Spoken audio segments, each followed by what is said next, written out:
आज के कार्यक्रम के अध्यक्ष, हिंदी में कोई प्रॉब्लम नहीं है ना? आदरणीय महाराजा श्रीमान सांजाओबा जी, सभी स्वातंत्र्य वीरों के वंशधर यहाँ जो उपस्थित है और उपस्थित नागरिक सज्जन, माता भगिनी,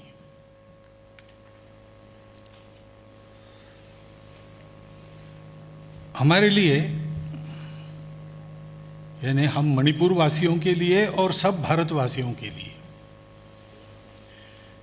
ये बड़ा गौरव का विषय है कि स्वतंत्रता के लिए जिन वीरों ने अपने जीवन को समर्पित कर दिया,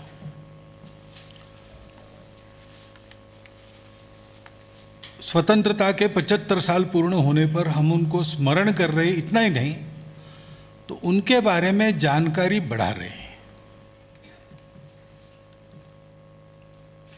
क्योंकि जैसे किसी व्यक्ति को उसके पिताजी की, दादाजी की इस्टेट मिल गई, उसने स्वयं कुछ नहीं किया, इस्टेट मिल गई, तो उस इस्टेट की वैल्यू क्या है, उसका इंपॉर्टेंस क्या है, ये उसके समझ में तब आता है जब उसके पिताजी ने, दादाजी ने वो इस्टेट प्राप्त करने के लिए कितना परिश्रम किया, ये उसको मालूम होता है। हमको स्वतंत्रता मिली, 75 वर्ष हुए। अब तो स्वतंत्रता के बाद जन्मी हुई जनरेशन अपने देश में है, तो उनको पता ही नहीं कि आज हम जिस स्वतंत्रता का उपभोग कर रहे हैं उसको पाने के लिए हमारे पूर्वजों ने क्या क्या किया, उनको कितना करना पड़ा, कितना कुछ त्याग बलिदान देना पड़ा।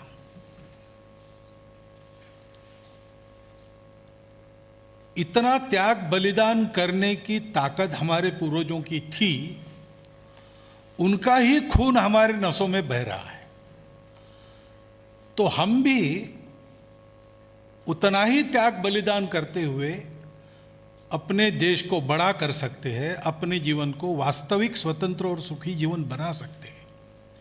ये आत्मविश्वास इस स्मरण में से प्राप्त होता है।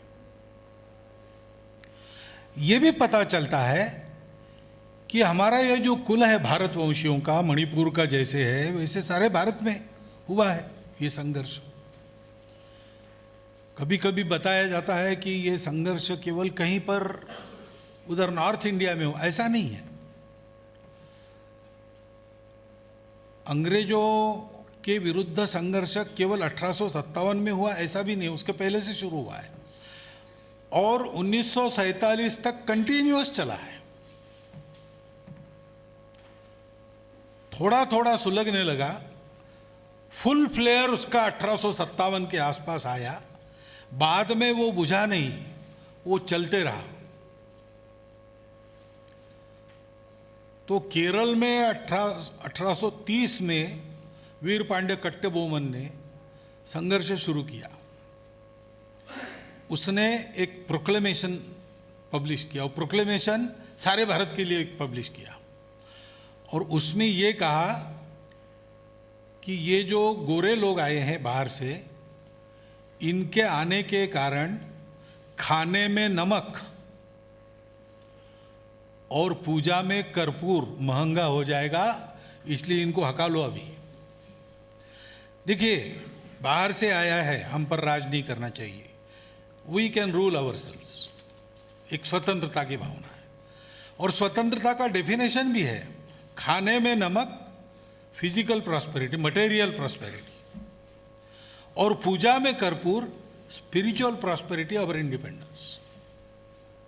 जो अभी बताया की नोट में कि अपने धर्म का पालन करते हुए हमारे वीर रहे। तो ये जो सारा संघर्ष हुआ है 1857 के पहले से 1947 तक, उसमें भारत का संघर्ष कैसे हुआ, इसका एक परफेक्ट एग्जाम्पल ये मणिपुर का संघर्ष है। ये जो दो, इसमें मेनली 1891 उसके बारे में, उसके पहले भी एक बार हुआ है, दोनों का उल्लेख है। लेकिन 1891 के हमारे हीरोज, हमारे योद्धा और स्वातंत्र्य योद्धा थे, वो अपनी स्वतंत्रता के लिए, मणिपुर राज्य के अधिकारों के लिए और मणिपुर के लोगों के सुख के लिए लड़ रहे थे, वैसे ही अपने धर्म के लिए भी लड़ रहे थे। लड़ाई के पहले वो जैसे रहे, जब लड़ाई नहीं थी तब अंग्रेजों से जैसा व्यवहार किया, जिस कारण से लड़ाई बनी उस कारण को जैसा उन्होंने समझा, लड़ाई के समय उनका जैसा व्यवहार रहा, वीरता का, दुष्टता का नहीं रहा, पशुता का नहीं रहा, वीरता का रहा। और अंग्रेजों का रिकॉर्ड लिखता है कि इंग्लैंड में इस युद्ध को लेकर जो पार्लियामेंट में विवाद हुआ, उस विवाद का एक कारण ये था कि अंग्रेजों की फौज के पलटनों ने अनसोल्जरली कंडक्ट दिखाया।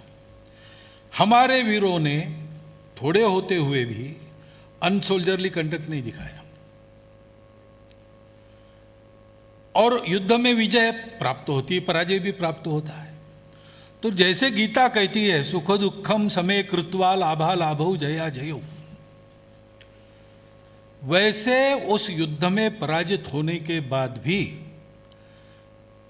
यहां जब जेल में थे, जब ट्रायल चला, जब पनिशमेंट्स डिक्लेयर हुई, बाद में बहुत लोगों की पनिशमेंट मीट आउट हुई। 4 लोगों को तो फांसी दे ही दिया, 5 लोगों को, बाकी लोगों का थोड़ा कम हो गया, लाइफ इम्प्रिजनमेंट, काला पानी भेजा गया।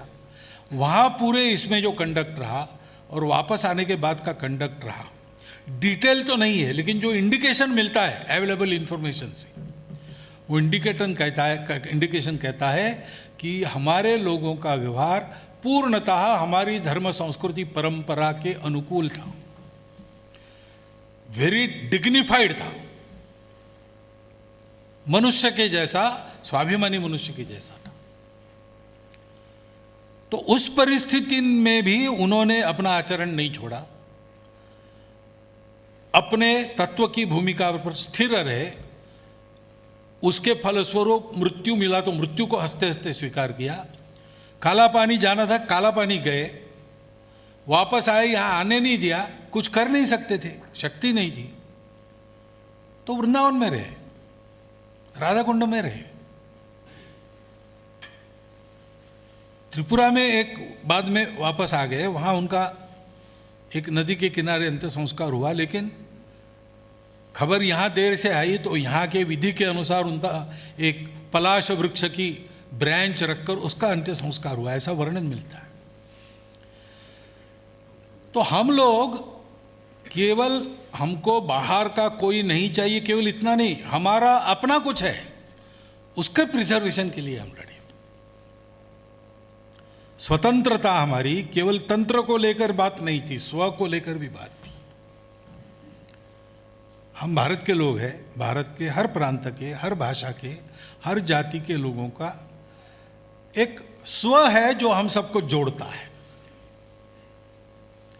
तो भारत का व्यक्ति सेक्युलर अलग और रिलीजियस अलग ऐसा नहीं होता है, वो धार्मिक होता है। सब कुछ शाश्वत तत्वों के आधार पर चलता है। भौतिक जीवन भी श्रद्धा के आधार पर चलता है, धर्म के आधार पर चलता है। वैसा ही व्यवहार हमारे सब लोगों का रहा और बड़ा वीरतापूर्ण व्यवहार रहा। पार्लियामेंट में जो हंगामा हुआ इंग्लैंड के, उसका एक कारण ये भी बताया गया है, ये वहाँ छपा है, वहाँ के रिपोर्ट्स में आया है, वो इसमें भी, पुस्तक में भी है। उसका एक कारण ये भी बताया गया है कि देशी लोगों की छोटी फौज ने, जिनके पास अंग्रेजों के पास जैसे हथियार थे वैसे हथियार नहीं थे, वैसी तोपें नहीं थी, चारों तरफ से घिर गए थे, संख्या में बहुत कम थे, फिर भी जिस पराक्रम के साथ उनका सामना किया, तो कॉन्फिडेंस में भी कमी आई अंग्रेजों की। तो उन्हें कैसा पराक्रम दिखाया होगा, आप कल्पना कीजिए। ऐसे पराक्रमी पूर्वजों के हम वंशज हैं।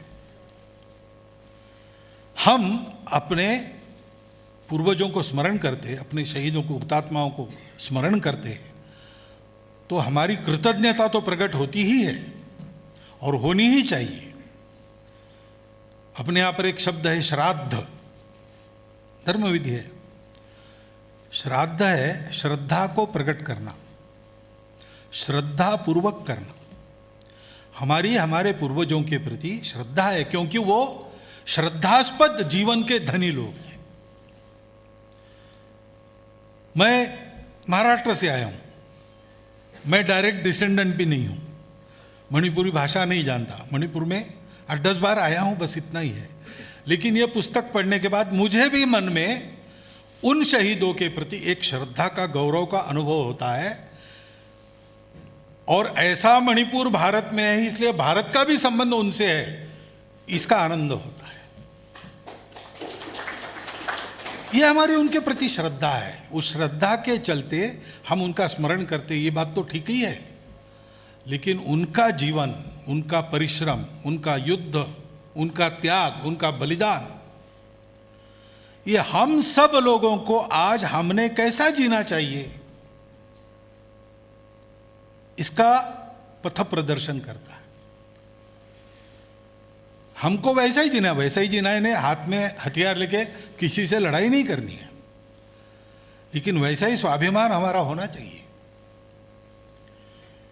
अगर हमारे स्व को, हमारे स्वतंत्रता को, हमारे धर्म को, संस्कृति को कोई हाथ में ऐसे साधन लेकर डराता है, तो उसके प्रतिकार में हमारा शौर्य वैसा ही होना चाहिए। हमारे मन में भय नहीं होना चाहिए। संख्या भले ही हमारी थोड़ी हो या ज्यादा हो, हमारा त्याग बलिदान वैसा ही होना चाहिए। और ऐसा सब करते समय हमारे उन पूर्वजों का कैसा मन था, वो आप कंडक जितना उपलब्ध है उतनी जानकारी भी देखेंगे, आपको ध्यान में आएगा कि इन सब बातों के लिए अंग्रेजों से उन्हें लड़ाई की, शरण नहीं गए, टूट गए लेकिन झुके नहीं। लेकिन उनके मन में द्वेष नहीं था, उनके मन में शत्रुता नहीं थी। गीता का ही जो वचन है, युद्धस्व विगत ज्वरा, ऐसे उन्होंने लड़ाई की। हम भी विगत ज्वर होकर ठंडे दिमाग से परिस्थिति का पूर्ण आकलन करते हुए अपने जीवन में उसी प्रकार के त्याग को प्रकट करते हैं, उसी प्रकार की निर्भयता को प्रकट करते हैं, शौर्य पराक्रम को प्रकट करते हैं, उसी प्रकार के एक डिग्निफाइड व्यवहार को प्रकट करते हैं, अपने देश धर्म के प्रति उसी प्रकार आत्मीयता को प्रकट करते हैं। तो हम हमारे देश को हमारे पूर्वजों के कारण, उनके त्याग बलिदान के कारण स्वतंत्रता मिली। उनसे पाठ पढ़कर, उनका अनुसरण करते हुए हम लोग ऐसा पुरुषार्थ करेंगे तो हम अपने देश को विश्वगुरु बनाएंगे। ये संकल्प हमने करना चाहिए। 75 वर्ष हमारी स्वतंत्रता को हो गए। हमारे साथ इस्राएल भी स्वतंत्र हुआ, हमारे साथ जापान भी दूसरे महायुद्ध से मुक्त होकर आगे चला, हमारे साथ चीन भी चला। 1948 के ये सब लोग आए। इस्राएल क्या था? रेगिस्तान, कुछ होता नहीं था। इस्राएल में जो लोग आए थे, इस्राएल बनाने वाले, वो सब अपना घर बार स्टेट छोड़कर दूर से वहां आके बैठे थे। उनके पास सेना नहीं थी, कुछ नहीं था, कुछ नहीं था। रेगिस्तान में खेती करनी थी। और जिस दिन उन्होंने अपने स्वतंत्रता का घोषणा पत्र जारी किया, घोषणा की, उस क्षण 8 देशों ने उन पर हमला किया और आगे 30 साल उनको 5 लड़ाइयां लड़नी पड़ी। फिर भी आज वो कहाँ है? रेगिस्तान का नंदनवन बन गया है। सारी दुनिया में उनके सामर्थ्य की धाक है। मिलिटरीली भी बड़ा स्ट्रांग इस्राएल बना है। तो सब प्रकार से एक वैभव संपन्न राष्ट्र का उन्होंने निर्माण किया। जापान भी दूसरे महायुद्ध में उसकी सारे उद्योग एटम बम से बेचिरा हुए थे, 2 बड़े शहर ध्वस्त हो गए पूरे। अमेरिका के वर्चस्व में कुछ साल चलना पड़ा आगे। फिर भी आज जापानी कुछ काल तो देश के दुनिया के बाजारों का राजा बना था और आज एक प्रगत राष्ट्र है। चीन को तो हम देख ही रहे हैं। 48 का जो चीन था, कितना बड़ा विस्तार उसने अपने भूमि का कर लिया, कितना बड़ा उसका आर्थिक सामर्थ्य है। मिलिट्री से हमसे शत्रुता करता है, लेकिन है तो बड़ा, कुछ तो परिश्रम किया ही है। हम 75 साल में वैसा क्यों नहीं कर पाए? हमने कहीं कम किया ऐसा नहीं है, हम भी आगे बढ़े हैं और हम भी आगे बढ़ेंगे और हम अपना उदाहरण स्थापित करेंगे दुनिया में, बात पक्की है। लेकिन कैसा करेंगे? अभी तक जैसा किया, हमको अपनी चाल बदलनी पड़ेगी, हमको गति बढ़ानी पड़ेगी। वो कैसे होगा? हमारे स्वतंत्रता के लिए जिन लोगों ने अपने सर्वस्व का होम कर दिया, अपने स्वार्थ की होली जला दी, त्याग किया, बलिदान किया, और ऐसा करने के बाद भी मन से वो किसी के दुश्मन नहीं बने, विश्व बंधुत्व का हमारा जो स्वभाव है उसको बिना छोड़े उन्होंने ये सब किया। उसी प्रकार, उसी त्याग, बलिदान, बंधुत्व की भावना के आधार पर उसी प्रकार का पुरुषार्थ, पराक्रम दिखाते हुए, अपने स्व का विवेक रखते हुए, हम सब लोग विविधता भरे इस देश के सब भाषा भाषी, सब प्रांतों के, सब जाति वर्गों के, सब पंथ उपासनाओं के लोग मिलकर वैसा चलेंगे तो हम अपने देश को विश्वगुरु बनाएंगे। और फिर से, बहुत दूर नहीं, लेकिन ऐसा हम करेंगे तो अपने स्वतंत्रता का 1.25 वर्ष, उस समय जब हमारे इन पूर्वजों की हम फिर से याद करेंगे बड़े पैमाने पर, याद तो हमको प्रतिक्षण करना चाहिए, एक क्षण भी उनको भूलना नहीं चाहिए, लेकिन समारंभ पूर्वक सव्य में याद करेंगे, तब हम उनके स्मृति को श्रद्धा पूर्वक नमन करेंगे, अपनी श्रद्धांजलि देंगे और मन में ही मन अपने पूर्वजों को नम्र निवेदन करेंगे कि हे महापुरुष, आपके त्याग पर हमारा जीवन खड़ा हुआ, उस जीवन को हमारे त्याग पुरुषार्थ से हमने, आपका नाम सारी दुनिया लेगी, इतना समर्थ देश भारत को बनाकर हमने खड़ा किया है। कृपया आप आइए और ये हमारी वास्तविक श्रद्धांजलि स्वीकार कीजिए। ऐसा हम आह्वान कर सकेंगे। ऐसा संकल्प लेके आज से हमको आगे चलना चाहिए, इसकी आवश्यकता है। उसकी प्रेरणा देने वाला ये पुस्तक बना है। मैं ये पुस्तक बनाने वालों का अभिनंदन करता हूँ। उन हमारे पूर्वजों के बारे में जानकारी प्राप्त करना बहुत कठिन बात है। पूरी तो अभी भी नहीं हुई, लेकिन जितनी उन्होंने खोज कर निकाली है, वो भी हमारे सामने उनके जीवन की कल्पना देने के लिए पर्याप्त जानकारी, इसके लिए उन्होंने परिश्रम किया है, बहुत अच्छा रिसर्च किया है, वेल डॉक्यूमेंटेड बातें हैं। कुछ अपेक्षा भी व्यक्त की है। वो सामान्य अपेक्षाएं तो सरकार से है, सरकार ने 1-2 काम उसमें से कर दिए है। केंद्र सरकार ने अंडमान में वो माउंट हैरियट का नाम भी बदल लिया है, मणिपुर के नाम पर किया है, उस युद्ध के स्मरण में, युद्ध के शहीदों के स्मरण में।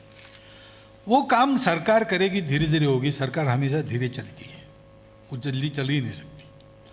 लेकिन समाज को जो करना है वो समाज कर सके, इतनी प्रेरणा इस पुस्तक से जरूर मिलती है। मैं अनुरोध करूंगा, ये अंग्रेजी में छपा है क्योंकि रिसर्च है, आजकल सारा एकेडमिक हमारा डिस्कोर्स अंग्रेजी में ज़्यादा चलता है, लेकिन इसको मणिपुरी में भाषांतर करना चाहिए और इसको हिंदी में भी भाषांतरित करना चाहिए। अंग्रेजी है, मणिपुरी है, हिंदी है, तो ये इन्फॉर्मेशन सारे भारत में जाएगी। ये इन्फॉर्मेशन मणिपुर में भी जाएगी, मणिपुर की युवा पीढ़ी को नए पुरुषार्थ की प्रेरणा देगी। सारे भारत में ये जाएगी तो भारत के लोग जानेंगे कि परंपरा से हमारा एक अंग, हमारा ही एक भाई, आकार में छोटा है, साधनों में कम है, लेकिन स्वतंत्रता की लड़ाई के योगदान में उसका योगदान कम नहीं है, हमारे बराबरी का है। एक दूसरे के बारे में ये जानकारी होने की आवश्यकता है और इसलिए मेरा ये आह्वान है कि इसका मणिपुरी में भाषांतर हो। अंग्रेजी में ठीक से एक्सप्रेस भी नहीं होता, कुछ वहाँ ग्रामेटिकल मिस्टेक्स वगैरह भी आपको मिलेगी पुस्तक में, लेकिन पुस्तक का भाव तो एकदम ठीक आता है। उसके अंग्रेजी में करेक्शन की ज़रूरत है, परंतु अंग्रेजी छोड़ दीजिए ना, अपना सामान्य आदमी यहाँ मणिपुरी पढ़ेगा, बोलेगा, समझेगा। भारतवर्ष में दक्षिण के राज्यों में अंग्रेजी काम आ जाएगा और बाकी राज्यों में हिंदी में सामान्य आदमी समझता है। तो ये जानकारी सर्वदूर जाए, मणिपुर का कंट्रीब्यूशन क्या है भारत की स्वतंत्रता में, ये जानकारी मणिपुर की मिले कि भारत की स्वतंत्रता में कैसा त्याग बलिदान हमारे पूर्वजों ने किया और एक नया पुरुषार्थ हमारे इस क्षेत्र में खड़ा हो, जो आने वाले भारतवर्ष, विश्वगुरु भारतवर्ष के परम वैभव में भी यह दावा कर सकेगा कि सारे पुरुषार्थ में जैसा पहले से महाभारत काल से भारत के जीवन में मणिपुर का योगदान रहा है, वैसा ही योगदान आज की पीढ़ी भी करती है। एक देश के हम सब अंग अपना अपना योगदान करके पूरे देह को पुष्ट बना रहे, पूरे देह के साथ उसका प्रत्येक अंग भी पुष्ट हो रहा है। ऐसा एक समग्र भारतवर्ष का उत्थान हमारे कर्तृत्व से हम प्राप्त करें, ऐसी प्रेरणा इस पुस्तक में है। इस पुस्तक के लेखक और प्रकाशकों का मैं फिर एक बार अभिनंदन करता हूँ। यहाँ जो और हमारे शहीदों के, वीर पुरुषों के जो वंशधर लोग यहाँ बैठे हैं, उनको श्रद्धापूर्वक विनम्र वंदन करता हूँ और आप सबका धन्यवाद करता हुआ मेरे 4 शब्द समाप्त करता हूँ।